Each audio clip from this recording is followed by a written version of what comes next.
को दूर दूर की ट्रैवलिंग करना, कार ड्राइव करना उसको काफ़ी पसंद था।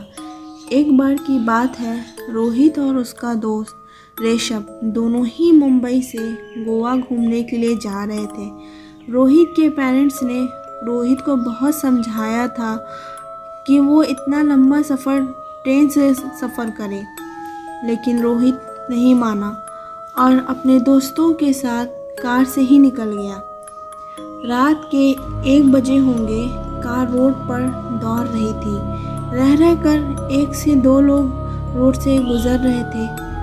अचानक ही कार बंद हो गई और रोहित ने रोड किनारे कार खड़ी कर दी। रोहित कार चेक करने लगा कि क्या गड़बड़ी हो गई है। उसका दोस्त ऋषभ कार में ही बैठा था। काफ़ी देर चेक करने के बाद रोहित ने ऋषभ को कार स्टार्ट करने के लिए कहा, लेकिन ये क्या, ऋषभ तो बार बार चाबियां घुमा रहा था पर अब कार स्टार्ट होने का नाम ही नहीं ले रही थी। इतनी रात को वो दोनों क्या करें, कुछ समझ नहीं आ रहा था। अचानक ऋषभ के दिमाग में एक ख्याल आया और वो रोड पे 1-2 आने जाने वाली गाड़ियों को हाथ से इशारे करने लगा, पर कोई गाड़ी रोक ही नहीं रहा था। रोकता भी कैसे, ऐसा भी रात का वक्त था, सुनसान इलाका था। सुनसान इलाका होने की वजह से कोई भी रिस्क नहीं लेना चाहता हो, क्योंकि हाईवे पे लूटपाट आम सी बात थी। अचानक उन्हें एक कार उनके पास रुकती हुई दिखाई दी। कार के रुकते ही रोहित भागकर उसके पास गया। उस कार में ड्राइवर के अलावा 2 लोग और भी थे। रोहित कार में बैठे लोगों से बोलना शुरू कर दिया कि मेरी कार ख़राब हो गई है, कहीं आसपास कोई गैराज हो तो प्लीज़ वहाँ तक पहुँचा दिया जाए। उसकी बात को सुनते ही कार का ड्राइवर नीचे उतरा और अपने कार की डिग्गी में से एक मोटी सी रस्सी निकाला। रोहित कुछ समझ पाता तब तक वो ड्राइवर अपनी कार से रोहित की कार बांध देता है। कार को बांधने के बाद उस ड्राइवर ने रोहित को इशारे से बैठने के लिए बोल देता है। अभी उनकी कार को खींचते हुए वह पुरानी कार एक कच्चे रास्ते से आगे बढ़ने लगती है। रोहित और ऋषभ बहुत ही नॉर्मल लग रहे थे। उन्हें किसी भी तरह का डर नहीं लग रहा था, क्योंकि इस कार के लोग बहुत बड़े घराने से लग रहे थे। लगभग 30 मिनट के बाद उनकी कार एक बहुत पुराने होटल के सामने जाकर खड़ी हो जाती है। रोहित और ऋषभ दोनों ही कार से उतर जाते हैं। दूसरी कार से उनका ड्राइवर निकलता है और बोला, आप लोग अंदर चलें, अभी मैकेनिक बुलाकर आपकी कार को ठीक करा दिया जाएगा और उसके बाद आप लोग अपने रास्ते पर निकल जाइएगा।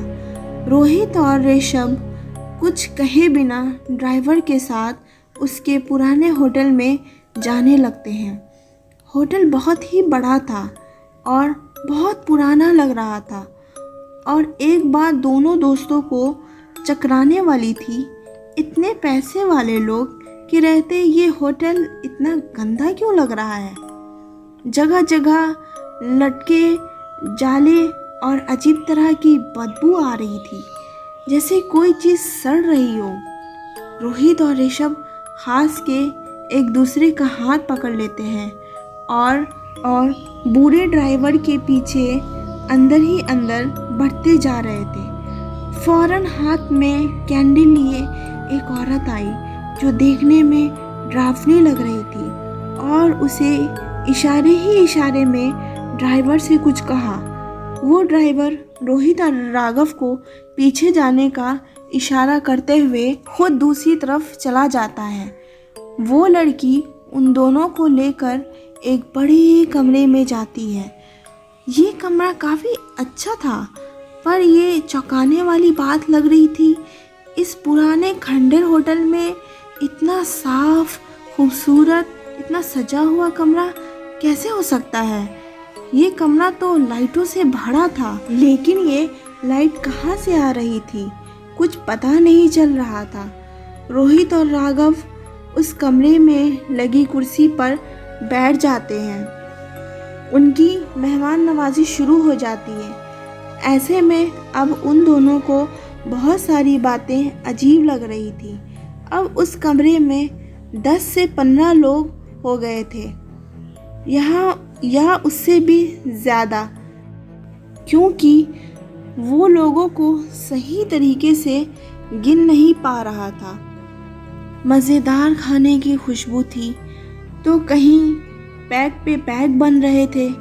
रोहित तो हमेशा से ही दूर दूर की ट्रैवलिंग करता था। रात बिरात कहीं भी चला जाता था। उसे भूत प्रेत पर यकीन तो था, लेकिन वो एकदम निडर था।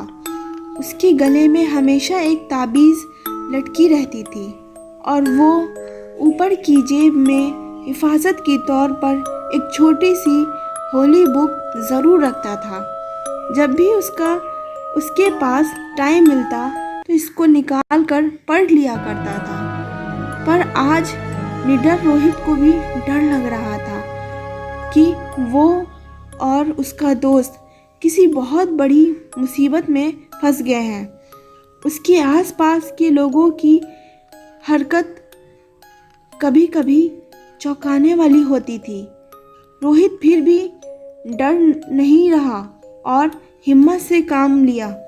उसने ऋषभ को उठने का इशारा किया और पास ही लगे सोफे पर बैठ गया। उसने इशारे में कहा, तुम कुछ भी हो जाए हाथ मत छोड़ना, कोई भी बात हो जाए बिल्कुल मत घबराना। और अब रोहित और ऋषभ जिस सोफे पर बैठे थे वहाँ पास में ही एक खूबसूरत सा शीशा लगा हुआ था। रोहित धीरे धीरे चुप चुपके से उस शीशे में देख रहा था। ऋषभ को अजीब लगा कि रोहित इस कुर्सी पे से उठकर इस सोफे पर क्यों बैठ गया है। शायद रोहित राघव के जहन में उठने वाले सवाल को समझ चुका था। उसने राघव को शीशे में देखने के लिए इशारा किया। अरे ये क्या? जो ही राघव शीशे की ओर देखा, उसकी तो सिट्टी पिट्टी ही गुम हो गई। उस भयानक चीज़ को देखने के बाद तो उसका चेहरा पीला हो गया। दरअसल उस रूम में इतने खूबसूरत लोग इस शीशे में बहुत ही भयानक लग रहे थे। इतना भयानक कि वो देखते ही देखते पसीने से भीग गया। शीशे में उसने ये भी देखा कि ये लोग जो शीशे में पानी या शराब पी रहे हैं वह खून जैसा लग रहा है। ये लोग जो खा रहे हैं ये किसी का मीट या हड्डी लग रहा है। वो तो अब पूरी तरीके से डर चुका था, परेशान था, क्योंकि ऐसा लग रहा था कि उन दोनों की बचना मुमकिन ही नहीं है। वो दोनों आपस में कुछ बात कर पाते तभी वो बूढ़ा उनके पास आता है। उनके पीछे पीछे 2-3 नौकर आ रहे थे। वह बूढ़ा मुस्कुराते हुए रोहित से कहता है कि आज उसकी पोती का जन्मदिन है। अच्छा हुआ आप लोग भी आ गए। हमारी पोती का जन्मदिन धूमधाम से मनाएंगे और इसमें शामिल होने वाले सभी लोगों को ड्रेस कोड पहनना होगा। आप लोग से गुजारिश है कि आप लोग बगल के कमरे में जाकर अपना ड्रेस चेंज कर लीजिए। ये कहते हुए ये बूढ़ा बार बार रोहित के गले में पड़ी ताबीज़ को देख रहा था। उस ताबीज़ की तरफ जब भी उसकी नज़र जाती वो डर जाता। तभी अचानक वो लड़की आ गई और उस बूढ़े को देखकर बोली, दादाजी मुझे बर्थडे गिफ्ट क्या देंगे? वह बूढ़ा हंसा और रोहित और ऋषभ की ओर देखते हुए बोला, बेटी तुझे मैं ऐसा गिफ्ट दूंगा कि तू खुशी के मारे झूम जाएगी। इतना कहकर बूढ़े ने ज़ोर ज़ोर से हंसने लगा, वो भी एकदम डरावनी हंसी।